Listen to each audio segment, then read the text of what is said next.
हम जानते हैं कि विद्युत क्षेत्र आवेशों से उत्पन्न होते हैं, लेकिन अब जरा सोचिए कि चुंबकीय क्षेत्र कैसे आते हैं। यानी एक चुंबक के अंदर ऐसा क्या होता है जिससे वह चुंबकीय क्षेत्र उत्पन्न करता है। चलिए ऐसी चीज से शुरुआत करते हैं जिसके बारे में हम पहले से जानते हैं। हम जानते हैं कि एक धारावाही पाश यानी कि करंट कैरिंग लूप अपना खुद का चुंबकीय क्षेत्र उत्पन्न करता है, और अगर हम इसके लिए क्षेत्र रेखाओं का निर्माण करें तो हम यह देख सकते हैं कि ये क्षेत्र रेखाएं एक छड़ चुंबक यानी कि बार मैग्नेट के लिए जो क्षेत्र रेखाएं थीं उनके समान आ रही हैं। इसका मतलब है कि एक धारावाही पाश एक छोटे चुंबक की भांति व्यवहार करता है। और यहाँ पर इस बात का फर्क नहीं पड़ता है कि इस पाश की आकृति क्या है। जरूरी नहीं है कि यह पाश वृत्ताकार ही हो, जब तक यह पर्याप्त मात्रा में छोटा है और हम इस धारावाही पाश से इतनी दूरी पर हैं कि हमें यह एकदम छोटा नजर आ रहा है, तो इसकी जो क्षेत्र रेखाएं हैं वे एक छोटे चुंबक की क्षेत्र रेखाओं के समान ही आएंगी। अब हम यहाँ पर यह कहते हैं कि यह धारावाही पाश एक छोटे चुंबक की तरह व्यवहार करता है। और आपको बता दूं कि छोटा चुंबक यह कोई तकनीकी शब्द नहीं है, तो हम इसके लिए तकनीकी शब्द प्रयुक्त करते हैं जो कि है चुंबकीय द्विध्रुव यानी कि मैग्नेटिक डाइपोल। तो यह बस एक तकनीकी शब्द है जिसका मतलब छोटा चुंबक ही होता है। और यह कहने में भी बहुत अच्छा लग रहा है कि एक धारावाही पाश एक चुंबकीय द्विध्रुव की तरह व्यवहार करता है।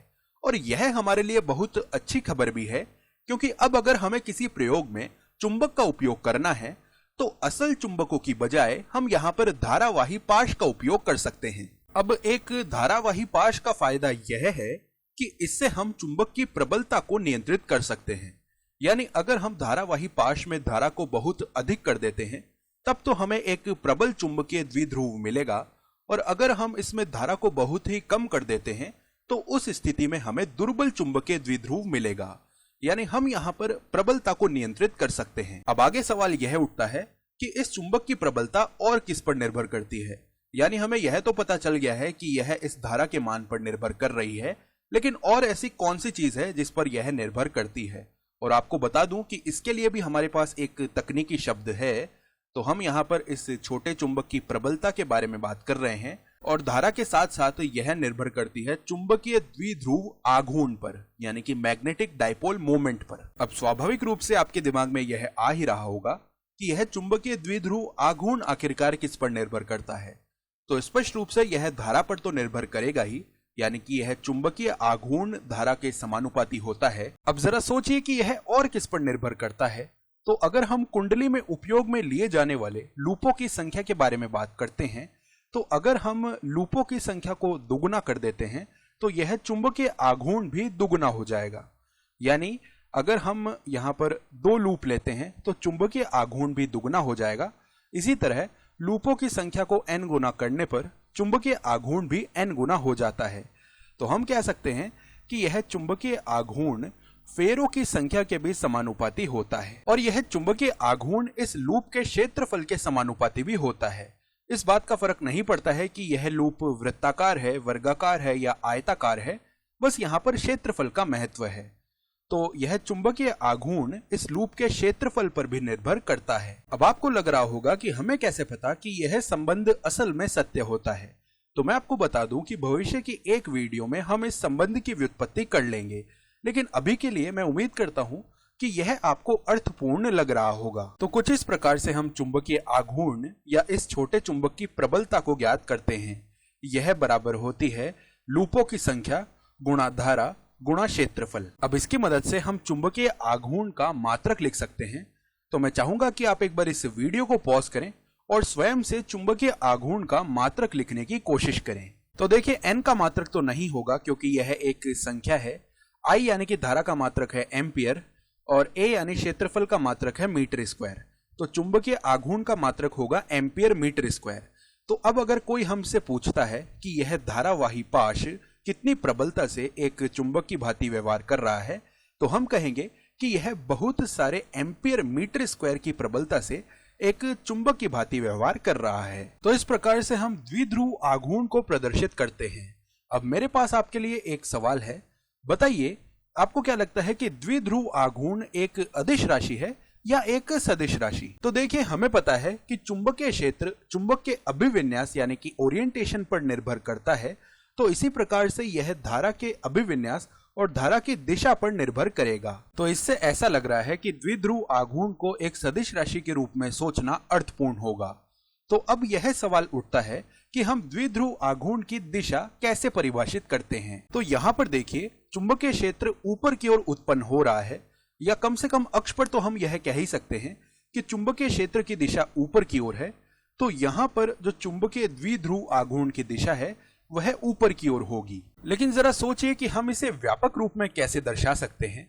तो अगर हम इसकी कल्पना एक चुंबक के रूप में करें तो हम कह सकते हैं कि यहाँ पर द्विध्रुव आघूर्ण की दिशा दक्षिण ध्रुव से उत्तर ध्रुव की ओर है, यानी साउथ पोल से नॉर्थ पोल की ओर है, क्योंकि हम जानते हैं कि चुंबक के भीतर जो क्षेत्र रेखाएं हैं वे दक्षिण ध्रुव से उत्तर ध्रुव की ओर होती है। तो यह तो इसे दर्शाने का एक तरीका हुआ। लेकिन अब जरा सोचिए कि हम इस काल्पनिक चुंबक को हटाकर केवल इस लूप को देखकर इस द्विध्रुव आघूर्ण की दिशा बताना चाहते हैं।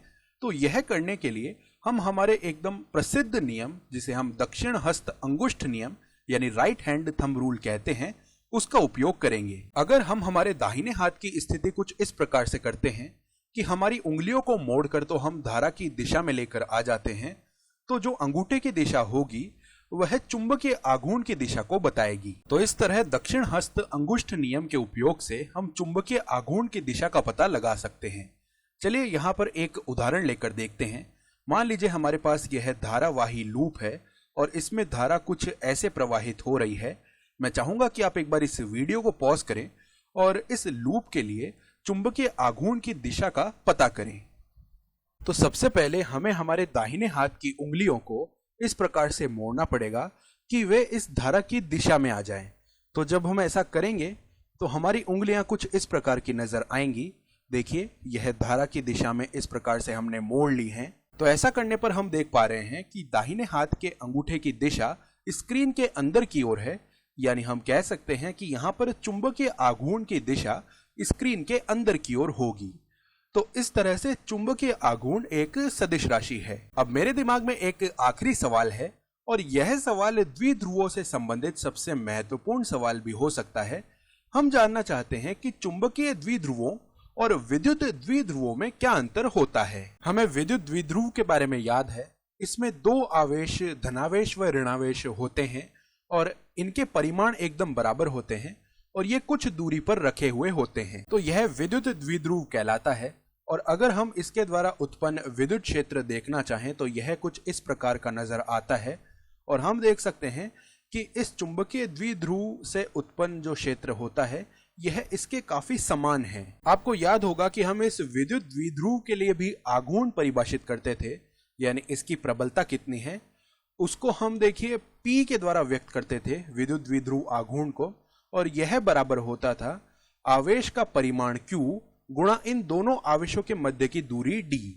तो यह हमारा विद्युत द्विध्रुव आघूर्ण कहलाता था। और इस विद्युत द्विध्रुव आघूर्ण की दिशा हम ऋणावेश से धनावेश की ओर बताते थे, यानी कि इस स्थिति में यह ऊपर की ओर होगी। अब मैं आपसे यहाँ पर एक सवाल यह पूछना चाहूंगा कि अवधारणा रूप में आपको क्या लगता है कि चुंबकीय द्विध्रुवों और विद्युत द्विध्रुवों में महत्वपूर्ण अंतर क्या है। आप यह कह सकते हैं कि इन दोनों के लिए सूत्र अलग अलग हैं या इनके मात्रक अलग अलग हैं, लेकिन अवधारणा रूप में इन दोनों के मध्य मुख्य अंतर यह होगा कि जब हम बात कर रहे हैं विद्युत द्विध्रुव बनाने की तो यह एक धनावेश एवं एक ऋणावेश से बनता है, यानी कि यह एक ध्रुवों अर्थात मोनोपोल्स से बनता है। देखिए, एक धनावेश है और एक ऋणावेश है। तो हम कह सकते हैं कि विद्युत द्विध्रुव दो एक ध्रुवों से मिलकर बना हुआ होता है। लेकिन अगर दूसरी ओर चुंबकों की बात की जाए तो इनके लिए हमें केवल द्विध्रुव ही मिलते हैं। तो ये इन दोनों के मध्य एक बहुत बड़ा अंतर होता है। इसीलिए जब हम विद्युत द्विध्रुवों की बात करते हैं तो इनके लिए विद्युत क्षेत्र रेखाएं एक आवेश से शुरू होकर दूसरे आवेश पर खत्म हो जाती हैं, यानी एक एक ध्रुव से शुरू होकर दूसरे एक ध्रुव पर खत्म हो जाती हैं। वहीं अगर हम चुंबकों की बात करें तो इनके लिए हमेशा हमें द्विध्रुव मिलते हैं, जिसकी वजह से ये क्षेत्र रेखाएं कहीं से शुरू होती हुई या कहीं पर खत्म होती हुई हमें नहीं दिखती हैं।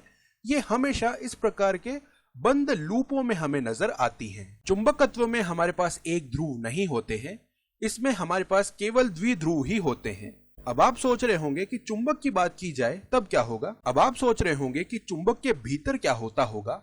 हम जानते हैं कि चुंबक में उत्तर ध्रुव व दक्षिण ध्रुव होते हैं, तो इसमें तो एक ध्रुव होने चाहिए, आपको ऐसा लग रहा होगा। तो मैं आपको बता दूं कि ऐसा नहीं होता है। चुंबक के भीतर भी चुंबकीय क्षेत्र धारावाही लूपों की वजह से ही उत्पन्न होता है। अब आपके दिमाग में यह आ रहा होगा कि ये धारावाही लूप आखिरकार कहां पर होते हैं। तो हम जानते हैं कि सभी चीजें परमाणुओं से मिलकर बनी हुई होती हैं, और परमाणुओं में जो इलेक्ट्रॉन होते हैं वे धनावेशों के चारों ओर बिखरे हुए होते हैं। और हम जानते हैं कि इलेक्ट्रॉन एक आवेशित कण है, तो जब यह गति करता है तो इससे धारा उत्पन्न होती है। तो जब इलेक्ट्रॉन यहाँ पर चारों ओर गति करता है तो इससे हमें एक धारावाही लूप मिलता है, और उससे एक चुंबकीय द्विध्रुव उत्पन्न हो जाता है। तो हम देख पा रहे हैं कि एक परमाणु भी चुंबकीय द्विध्रुव की तरह व्यवहार करता है, और हमें यह पता है कि इलेक्ट्रॉनों की अपने अक्ष पर घूर्णन करने की प्रवृत्ति होती है। हालांकि जब हम इलेक्ट्रॉनों के घूर्णन की बात कर रहे हैं तब यह चीज काफी अलग होती है, लेकिन अभी के लिए हमें इन चीजों की परवाह करने की जरूरत नहीं है। फिलहाल के लिए हम यह कल्पना कर सकते हैं कि इलेक्ट्रॉन अपने अक्ष पर घूर्णन कर रहे हैं, और जब ये घूर्णन करते हैं तो इससे हमें एक धारावाही लूप मिलता है। क्योंकि इलेक्ट्रॉन एक आवेश है और इससे हमें एक छोटा सा धारावाही लूप मिलता है, तो इससे हमें यह पता चलता है कि एक इलेक्ट्रॉन भी एक छोटे से चुंबकीय द्विध्रुव की तरह व्यवहार करता है। तो ध्यान दीजिए, जितने भी इलेक्ट्रॉन और जितने भी परमाणु हम जानते हैं वे सभी यहाँ पर चुंबकीय द्विध्रुवों की तरह व्यवहार करते हैं, और हमें किसी भी प्रकार के एक ध्रुव यहाँ पर नहीं मिलते हैं। तो अगर आप इस बात को लेकर आश्चर्य में हैं तो मैं आपको कहूंगा कि एक बार रुकिए और इसके बारे में सोचिए। सभी चीजों में परमाणु और इलेक्ट्रॉन पाए जाते हैं, तो क्या सभी चीजें एक प्रकार की चुंबक नहीं हुई? अगर आप भी यह सोच रहे हैं तो आप बिल्कुल सही राह पर हैं। हमारा अगला चरण यही होने वाला है। हम देखेंगे कि परमाणुवीय स्तर पर क्या होता है। जब परमाणु पास पास आते हैं और वस्तुओं का निर्माण होता है तब क्या होता है, लेकिन यह बात हम किसी और दिन करेंगे। तो इस वीडियो में तो हमने यही देखा है कि जब हम चुंबकों की बात कर रहे होते हैं तो उनमें केवल द्विध्रुवों की बात की जाती है। चुंबकीय एक ध्रुव नाम की कोई भी चीज नहीं होती है। अब अगर हम सारांश रूप में देखें तो जब हमारे पास धारावाही लूप होता है तो वह एक छोटे चुंबक की भांति व्यवहार कर रहा होता है, जिसे हम द्विध्रुव यानी कि डाइपोल कहते हैं। और अगर उस छोटे चुंबक की प्रबलता की बात की जाए, जिसे हम चुंबकीय द्विध्रुव प्रबलता या चुंबकीय द्विध्रुव आघूर्ण कहते हैं, तो यह बराबर होता है लूपों की संख्या गुणा धारा गुणा क्षेत्रफल के।